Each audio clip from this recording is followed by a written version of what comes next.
بسم اللہ الرحمن الرحیم۔ اعوذ باللہ من الشیطان الرجیم، بسم اللہ الرحمن الرحیم۔ الحمد لأہلہ والصلاة علی اہلہا۔ عزیز طلبہ، السلام علیکم ورحمۃ اللہ وبرکاتہ۔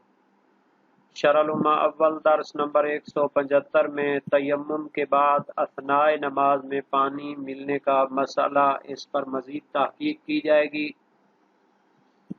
اثناء نماز میں پانی ملنے کے بارے میں جو شہید اول کا نظریہ ہے، اس کے مقابل دیگر آراء کا ذکر کیا جائے گا۔ شہید ثانی کا ان آراء پر تبصرہ اور تحلیل، متعلقہ فروعات اور مسائل پر گفتگو ہوگی، اور اس مسئلے میں پائے جانے والے اقوال کی تحقیق اور متعلقہ روایات کو بھی بیان کیا جائے گا۔ سب سے پہلے عبارت کو دیکھتے ہیں۔ فرمایا وَهَلْ يَنْتَقِضُ التَّيَمُّمُ بِالنِّسْبَةِ إِلَى غَيْرِ هَذِهِ الصَّلَاةِ عَلَى تَقْدِيرِ عَدَمِ التَّمَكُّنِ مِنْهُ بَعْدَهَا الْأَقْرَبُ الْعَدَمُ لِمَا تَقَدَّمَ مِنْ أَنَّهُ مَشْرُوطٌ بِالتَّمَكُّنِ وَلَمْ يَحْصُلْ وَالْمَانِعُ الشَّرْعِي كَالْعَقْلِ۔ مسئلہ یہ تھا کہ اگر نماز کے دوران پانی مل گیا تو شہید اول نے فرمایا تھا کہ اس نماز کو مکمل کرنا پڑے گا، اس کو توڑنا جائز نہیں ہے، اور بعد والی نمازوں کے لیے وضو یا غسل کرے۔ اب ایک سوال پیدا ہوتا ہے کہ جب نماز کے دوران پانی مل گیا، حل ينتقض التیمم بالنسبة إلى غیر هذه الصلاة، تو کیا وہ تیمم جس کے ساتھ وہ نماز پڑھ رہا تھا، اس نماز کی نسبت تو وہ باطل نہیں ہوا، اس کو تو اس نے پورا کرنا ہے۔ کیا یہ تیمم باطل ہو جائے گا دوسری نمازوں کی نسبت، جو بعد میں وہ پڑھنا چاہتا ہے ان کی نسبت وہ باطل ہو جائے گا؟ علی تقدیر عدم التمکن منہ بعدہا، اس فرض کی بنیاد پر کہ اس نماز کے بعد پھر پانی پر تمکن اور قدرت نہ رہے۔ فرض یہ ہے کہ اس نے ایک نماز شروع کی تیمم کے ساتھ، درمیان میں پانی مل گیا، تو شہید اول کا نظریہ تھا وہ نماز تو باطل نہیں ہوگی، اس کو مکمل کرے۔ اب جب اس نے وہ نماز مکمل کی تو دوبارہ بعد میں پانی غائب ہو گیا، مثال کے طور پر کسی اور نے اس کو لے لیا، کسی اور نے اس کو مثلاً آپ نے وضو یا غسل کے لیے استعمال کر لیا۔ فرض یہ ہے کہ اس نماز کے بعد اس پانی پر اس کو قدرت نہیں ہے، در حالانکہ نماز کے دوران اس کو پانی پر قدرت تھی، لیکن چونکہ نماز کو نہیں توڑ سکتا تھا، اس وجہ سے وہ نماز تو اس کی ہو گئی ٹھیک۔ بعد والی نمازوں کے لیے وہ تیمم باطل ہوگا یا نہیں ہوگا؟ جب اس پانی پر اس کی قدرت نہ رہی ہو اس نماز کے بعد۔ الاقرب العدم، قریب تر نظریہ یہ ہے، صحیح تر نظریہ یہ ہے، شہید ثانی فرماتے ہیں کہ وہ تیمم بعد والی نمازوں کے لیے باطل نہیں ہوگا، لما تقدم، چونکہ پہلے گزر چکا ہے، من انہ مشروط بالتمکن، کہ تیمم کا باطل ہونا مشروط ہے کہ پانی کے استعمال پر قدرت حاصل ہو، وَلَمْ يَحْصُلْ، اور وہ اس کو حاصل نہیں ہو رہی، چونکہ نماز مکمل ہونے کے بعد اس کو پانی پر تمکن تو نہیں ہے، پانی پر قدرت نہیں ہے۔ اب نماز کے بعد اس کو جب قدرت حاصل نہیں ہے تو آئندہ نمازوں کے لیے وہ تیمم اس کا باطل نہیں ہوگا۔ کوئی کہتا ہے کہ جناب علی نماز کے دوران اس کو پانی کے اوپر قدرت حاصل ہو گئی تھی، بس اسی کے ذریعے آئندہ نمازوں کی نسبت وہ تیمم باطل ہونا چاہیے۔ تو شہید ثانی فرماتے ہیں والمانع الشرعی کالعقل، یہ جو نماز کے دوران اس کو پانی ملا تھا تو ایک شرعی مانع موجود تھا، وہ اس پانی کو استعمال نہیں کر سکتا تھا، چونکہ نماز میں مشغول ہونا یہ مانع تھا کہ وہ اس پانی کو جا کے استعمال کر سکے، نماز کو توڑنا اس کے لیے حرام تھا، اس وجہ سے اس نے جا کے وضو یا غسل اس پانی کے ساتھ نہیں کیا۔ جب پانی کے استعمال سے کوئی شرعی معنی موجود ہو، نماز میں مشغول ہے یا کوئی شرعی معنی ہو کالعقلی، تو وہ عقلی معنی کی طرح ہوتا ہے، جیسے کہ پانی کے استعمال پر عقلاً وہ ممنوع ہو تو آپ کہتے ہیں کہ وہ تیمم باطل نہیں ہوتا۔ اسی طرح اگر نماز میں مشغول ہونے کی وجہ سے وہ پانی کو استعمال نہ کرے تو یہ معنی شرعی ہے، اس وجہ سے بھی اس کا تیمم باطل نہیں ہوگا۔ تو یہ ہو گیا ایک اہم ترین مسئلہ کہ شہید اول کے نظریے کی بنیاد پر جب وہ پانی ملے نماز کے دوران تو وہ نماز کو نہیں توڑے گا اور اس کو مکمل کرے گا۔ اب ایک فرض مسئلہ آ گیا کہ اگر نماز کے بعد پھر وہ پانی اس کی تاثرات سے خارج ہو جاتا ہے تو آیا بعد والی نمازوں کے لیے وہ پانی کا ملنا نماز کے دوران اس تیمم کو باطل کرے گا بعد والی نمازوں کے لیے نہیں؟ تو شہید ثانی فرماتے ہیں وہ تیمم بعد والی نمازوں کے لیے بھی باطل نہیں ہوگا، چونکہ مانع شرعی موجود تھا، اور مانع شرعی بھی مانع عقلی کی طرح ہوتا ہے۔ جیسے ایک انسان کو عقلاً تمکن حاصل نہ ہو تو آپ کہتے ہیں کہ اس کا تیمم باطل نہیں ہوتا، اسی طرح اس کو شرعاً بھی معنی موجود ہو تو اس کا تیمم باطل نہیں ہوگا۔ تو یہ اصل اس طرح ہے، بعض فقہا فرماتے ہیں کہ بعد والی نمازوں کی نسبت تیمم باطل ہو جاتا ہے، چونکہ نماز کے دوران پانی ملنے کی وجہ سے اس شخص کو عقلی طور پر وضو یا غسل پر قدرت حاصل ہو گئی تھی۔ جب عقلاً اس کو پانی پر قدرت حاصل ہو گئی تو تیمم باطل ہو جاتا ہے۔ شہید ثانی اس کا جواب دیتے ہیں اگرچہ عقلاً اس کو قدرت حاصل ہو گئی تھی، نماز کے دوران پانی اس کے پاس موجود تھا، لیکن شرعاً تو قدرت نہیں تھی وضو یا غسل کرنے کے لیے، اس کے پاس شرعی طور پر اجازت نہیں تھی، چونکہ نماز میں مشغول تھا اور نماز کو توڑ کر تیمم، نماز کو توڑ کر وضو کے لیے یا غسل کے لیے وہ اقدام نہیں کر سکتا تھا۔ پس مانع شرعی موجود ہے وضو یا غسل کرنے کے لیے، اور مانع شرعی بھی مانع عقلی کی طرح ہوتا ہے، یعنی جس طرح مانع عقلی کی صورت میں تیمم باطل نہیں ہوتا اور صحیح رہتا ہے، اسی طرح مانع شرعی ہونے کی صورت میں بھی وہ تیمم صحیح رہے گا اور باطل نہیں ہوگا۔ وَمُقَابِلُ الْأَصَحِّ اقوال، وہ جو صحیح تر نظریہ تھا شہید اول کا کہ نماز شروع کرنے کے بعد اگر پانی مل جائے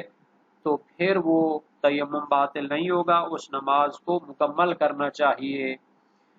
اس صحیح تر قول کے مقابلے میں کچھ اقوال پائے جاتے ہیں، فقہی نظریات پائے جاتے ہیں، منہا الرجوع ما لم یرکع، ان میں سے ایک نظریہ یہ ہے کہ اگر نماز کے دوران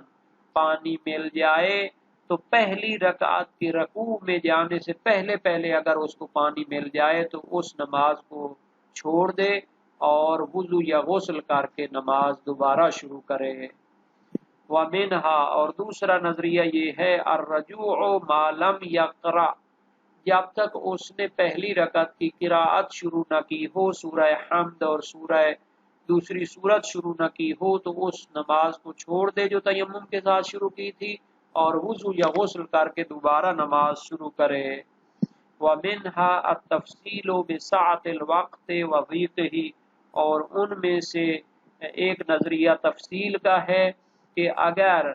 وقت وسیع ہو نماز کا تو پھر اس نماز کو توڑ دے اور وضو یا غسل کر کے دوبارہ سے اس نماز کو شروع کرے، اور اگر وقت تنگ ہو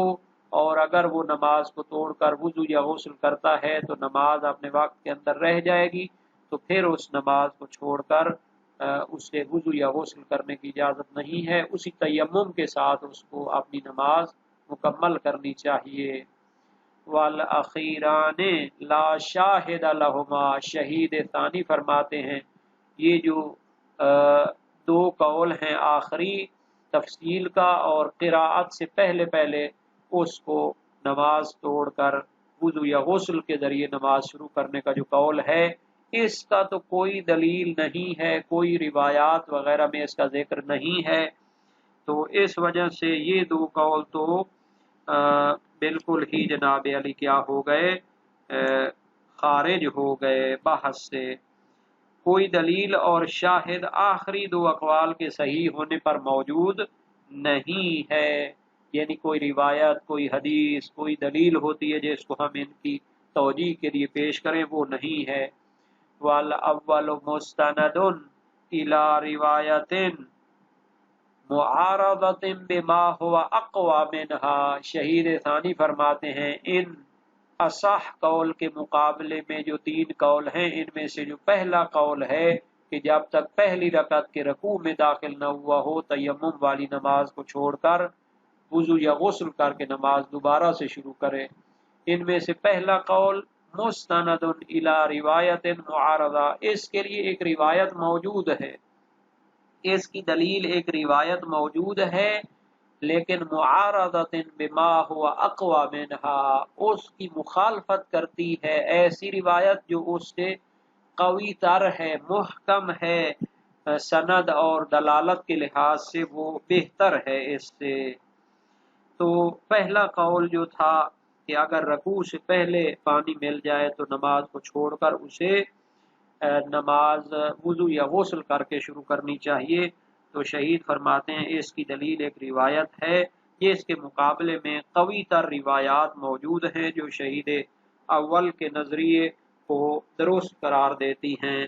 تو اب ہم آتے ہیں اسی پہلے قول کی ان اقوال میں سے جو دلیلیں ہیں ان کو بھی دیکھ لیتے ہیں۔ یہ نظریہ کیا ہے، شیخ طوسی علیہ رحمہ متوفہ 460 ہجری، انہوں نے اپنی نہایہ میں انتخاب کیا ہے، اور نہایہ شیخ طوسی کا ترجمہ ایڈوکیٹ سید سجاد تھے لاہور کے، فوت ہو چکے، اللہ ان کو غریق رحمت کرے، انہوں نے اردو میں اس کا ترجمہ کیا تھا۔ شیخ صدوق علیہ رحمہ نے اس کو انتخاب کیا ہے، سید مرتضی علم الخدا نے اس کو انتخاب کیا ہے، جعفی نے اس کو انتخاب کیا ہے، مقدس اردبیلی نے اس کو انتخاب کیا ہے، اور بہت سارے دوسرے فقہا نے بھی اس کو انتخاب کیا ہے۔ ان کا نظریہ ہے کہ جب تک پہلی رکعت کے رکوع میں تیمم والی نماز کے رکوع میں نہ پہنچ جائے تو پھر پانی ملنے کی صورت میں اس کا تیمم باطل ہو جائے گا، اب اس کو وضو کر کے نماز شروع کرنی چاہیے۔ ہاں اگر رکوع گزر چکا ہو، رکوع میں داخل ہو چکا ہو تو پھر باطل نہیں ہوگا اور اسی نماز کو مکمل کرنا پڑے گا۔ تو یہ روایات کی وجہ سے ہے، صحیح اور معتبر روایت ہے زرارہ بن اعین کوفی کی، قلت لابی جعفر علیہ السلام، امام باقر علیہ السلام سے عرض کی میں نے، ان اصاب الماء وقد دخل فی الصلاۃ، اگر اس کو پانی مل جائے در حالانکہ وہ نماز شروع کر چکا ہو تیمم کے ساتھ، قال علیہ السلام فلینصرف فلیتوضأ ما لم یرکع، امام علیہ السلام نے فرمایا وہ نماز چھوڑ دے اور وضو کرے جب تک کہ رکوع میں نہ پہنچا ہو۔ فَإِنْ كَانَ قَدْ رَكَعَ فَلْيَمْضِ فِي صَلَاتِهِ، اگر وہ رکوع کر چکا ہو تو اپنی نماز کو جاری رکھے۔ فَإِنَّ التَّيَمُّمَ أَحَدُ الطَّهُورَيْنِ، چونکہ تیمم بھی طہارت میں سے ایک طہارت ہے۔ عبداللہ بن عاصم کی روایت ہے امام صادق علیہ السلام سے، عن الرجل لا یجد الماء فیتیمم ویقوم فی الصلاة فجاء الغلام فقال هو ذا الماء، فقال علیہ السلام ان کان لم یرکع فلینصرف ولیتوضأ وان کان قد رکع فلیمض فی صلاته۔ راوی نے امام صادق علیہ السلام سے اس شخص کے بارے میں پوچھا کہ جو پانی نہیں پاتا تو تیمم کر کے نماز میں کھڑا ہو جاتا ہے، تو ایک جوان آ کے اس کو بتاتا ہے بھائی پانی تو ادھر آ گیا ہے،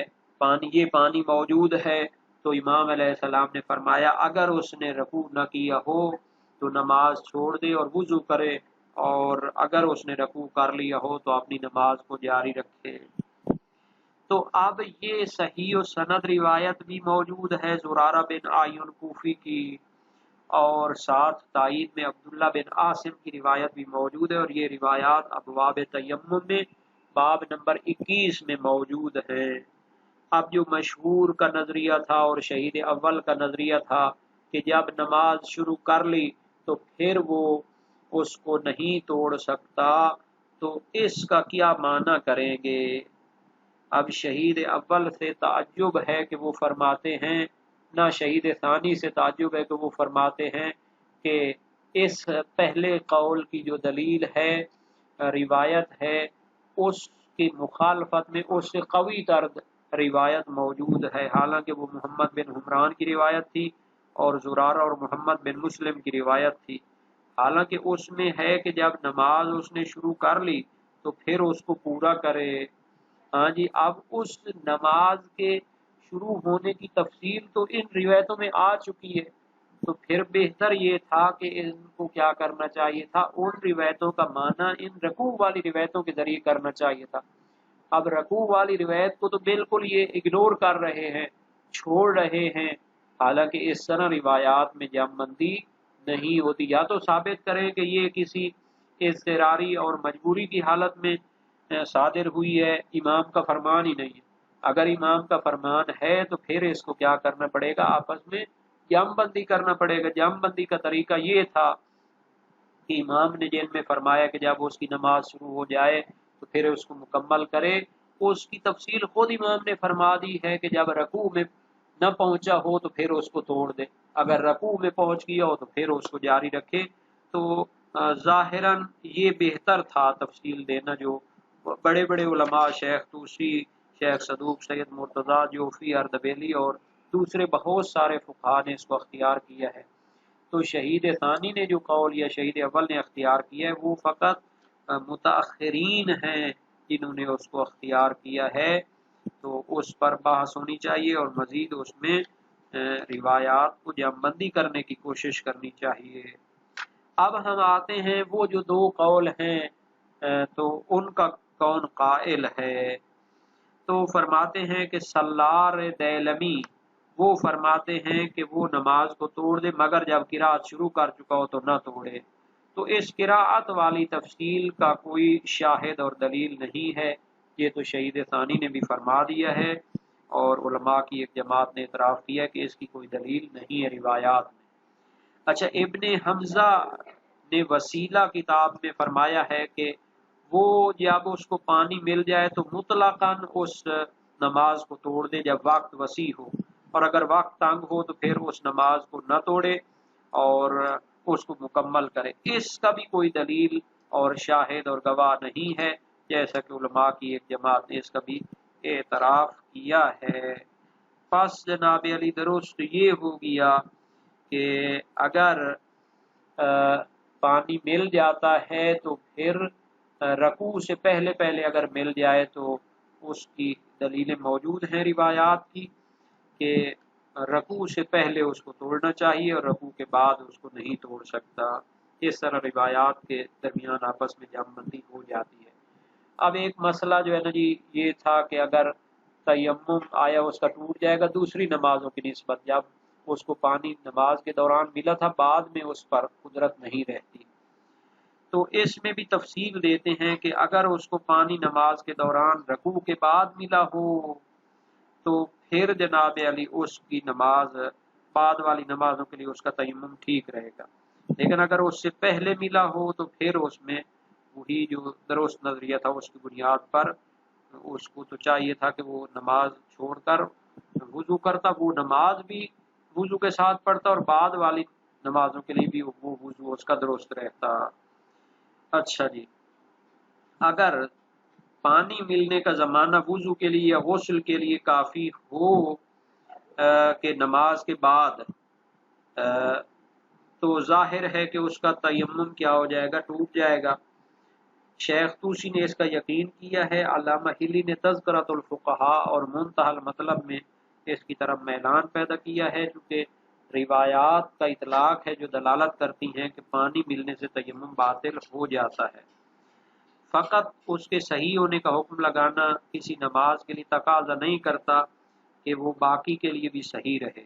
اور محقق ہلی نے معتبر میں، شہید اول نے دروس شرعیہ میں، بیان میں، ذکر شیعہ میں اور محقق ثانی نے جامع المقاصد میں اور شہید ثانی نے مسالک الافہام فی شرح شرح الاسلام اور سید المدارک نے بھی اس تیمم کے نہ ٹوٹنے کا حکم دیا ہے، چونکہ معنی شرعی جو ہے نماز کو پورا کرنا جس میں وہ مشغول تھا وہ معنی عقلی کی طرح ہے، اور اس سے پتہ چلتا ہے کہ وہ طہارت نہیں ٹوٹی۔ تو بہرحال اس میں بھی مزید بحث اور تحقیق کی گنجائش موجود ہے۔ اس کے ساتھ ہی کتاب الطہارت مکمل ہو گئی۔ خدا تعالیٰ سے دعا کرتے ہیں کہ ہمیں اس شرعی احکام کو سمجھنے اور ان پر عمل کرنے کی توفیق عطا فرمائے، اور اس ادنا کاوش کو اپنی بارگاہ میں قبول و مقبول فرمائے، جس میں علماء کے اقوال کو پیش کرنے کی کوشش کی گئی، عبارات شرعیہ کو حل کرنے کی کوشش کی گئی، اور اس کے ساتھ روایات اہل بیت کو بھی پیش کرنے پر توجہ دی گئی ہے۔